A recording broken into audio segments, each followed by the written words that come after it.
Bismillahirrahmanirrahim. Assalamualaikum warahmatullahi wabarakatuh. Ikhwatul iman, ukhtul mu'minah. Pemirsa yang dimuliakan Allah SWT, kita ambil tentang salat sebelum subuh atau salat sebelum fajar atau salat subuh atau salat fajar.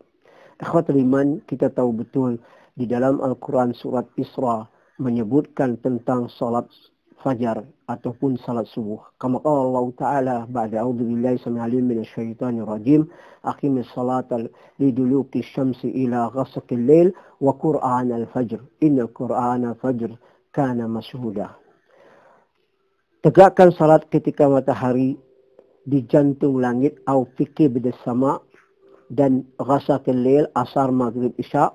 Jadi di tengah-tengah matahari di jantung langit itu dhuhur. Ghasaqil lail asar maghrib isya wa Quran al-fajr. Quran di waktu fajar itu disaksikan oleh malaikat pagi dan malaikat petang.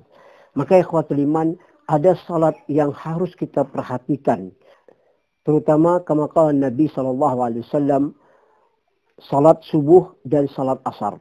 Sakala ala munafiqun salatul bardin. Berat buat orang yang munafik nifaqul maklum, salat dua sejuk, yaitu subuh dan asar. Subuh ini ikhwatul iman berat. Seseorang kalau dia betul-betul belum beriman kepada Allah, hanya Islam Muslim saja, dia akan lewat subuh. Kenapa? Karena dikarenakan pertama ngantuk, sejuk, malas, dingin, yang lain-lain. Dan dia tidak akan menegakkan salat itu kecuali sudah terbitnya fajar. Dan inilah salatnya orang yang munafik. Dan dia akan kehilangan banyak pahala. Banyak pahala, terutama qabliyah subuh atau qabliyah fajr. Qabliyah subuh, qabliyah fajr ini di dalam hadis Nabi SAW dari Aisyah dan Abu Hurairah dan yang lain mencantumkan diulang-ulang dalam riwayat Imam Ahmad dan yang lain. Menjelaskan kepada kita, rakaatin qabl fajr. Huma ahabba ilayya minad dunya ma fiha. Aisyah zaujun Nabi SAW, Imam Ahmad yang lain. 2 rakaat sebelum fajar atau sebelum subuh lebih baik dunia dan isinya. Lebih baik dunia dan isinya. Berarti kita kaya ikhwatul iman. Kalau ada orang kaya di negara ini, hanya kekayaannya aja di sekitar negara ini saja. Tapi dengan 2 rakaat sebelum subuh atau sebelum fajar, itu lebih baik dari dunia dan isinya. Lebih kaya. Dan dia kehilangan 2 rakaat sebelum subuh atau sebelum fajar. Dan pahala dia tidak mendapatkannya. Dan apalagi subuhnya. Subuhnya itu ikhwatul iman. Nabi SAW membedakan antara orang mukmin dan orang munafik. Karena berat buat mereka menegakkan salat subuh dan salat asar. Dan ini ikhwatul iman. Subuh yang sudah kita jelaskan tadi. Kama qala Nabi SAW, man shalla subuh bil jamaah atau shalla fajr bil jamaah fahuwa fi damillah. Barang siapa yang salat subuh berjamaah dan dia termasuk hidupnya dijamin oleh Allah SWT. Kalaupun di siang hari dia meninggal, surga buatnya. Dan kemakalan Nabi SAW, al-barakat fi ummati sabaya. Keberkahan umatku subuhnya. Dan kita begadang, kadang-kadang begadang yang tidak tentu arahnya. Dan bangun sudah matahari terbit atau sudah duha. Dan kita menegakkan salat subuh atau salat fajar di waktu duha. Dan ini tasbah khabisan. Tasbah orang itu buruk.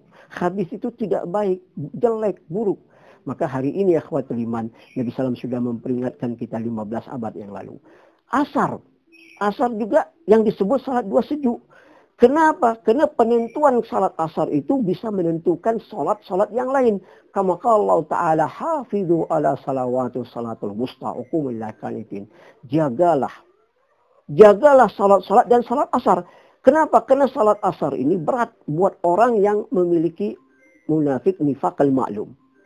Kenapa? Karena dia sibuk dengan pekerjaannya dan dia sibuk dengan acara-acara atau turnamen atau permainan. Dia tidak menegakkan salat, kata Nabi SAW, hatta taqrab syamqarna syaitan. Sampai matahari mau terbenam, tinggal tanduk syaitan.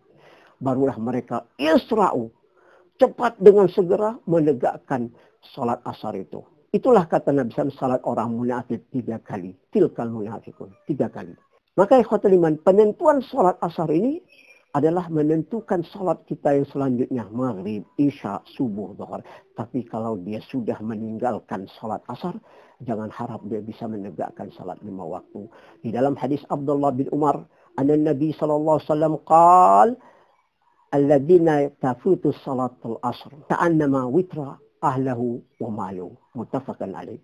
Orang-orang yang kelewatan, ketinggalan salat asar, maka dia ketinggalan yaitu pahala-pahala salat asar itu, dan dia tidak mendapatkan kebaikannya. Seolah-olah Nabi SAW memberikan kita perumpamaan seperti witrah, kehilangan yakni hartanya dan anak-anaknya. Dia pulang ke rumah sudah tidak ada lagi harta dan keluarganya. Ini ikhwatul iman. Dan juga sunnah asar, sebelum asar sunnahnya itu 4 rakaat. Kama qala Abdullah bin Umar di dalam hadis Imam Ahmad dan ahli sunan, rahimahullah amran shalla qabl asar 4. Dan Allah SWT memberikan kasih sayang seorang hamba menegakkan salat sesudah azan sebelum asar 4 rakaat. Kasih sayang Allah. Kita tamaan ila rahmatillah. Kita tamak dengan rahmat Allah. Kita butuh kasih sayang Allah, rahmat Allah SWT. Dan banyak hadis-hadis yang menjelaskan. Dan termasuk salat isya. Salat isya juga. 3 salat ini kita jaga. Orang yang meninggalkan salat isya juga berat. Lau ya'lamu ma fil atamati wa sobli la'atahuma habwan. Andai kata mereka mengetahui apa-apa kebaikan salat, yaitu al-atama, isya dan subuh, pasti mereka akan mendatang merangkak. Bayi yang baru mulai belajar, belum bisa merangkak, ya maju mundur, kata Imam Ahmad. Dan disitulah Allah memberikan kita pemahaman tentang pahala salat isya dan subuh. Dan salat zuhur dan maghrib mudah kita lewati kalau kita sudah bisa menjaga salat-salat yang 3 ini. Dan Nabi SAW mengecap bahwa orang yang meninggalkan salat subuh, asar, dan termasuk isya, dia adalah orang munafik. Mari ikhwatul iman, kita bertobat kepada Allah. Kita ambil kebaikan pahala-pahala ini. Dan mudah-mudahan amal ibadah kita diterima oleh Allah SWT. Lillahi taufiq hidayah. Assalamualaikum warahmatullahi wabarakatuh.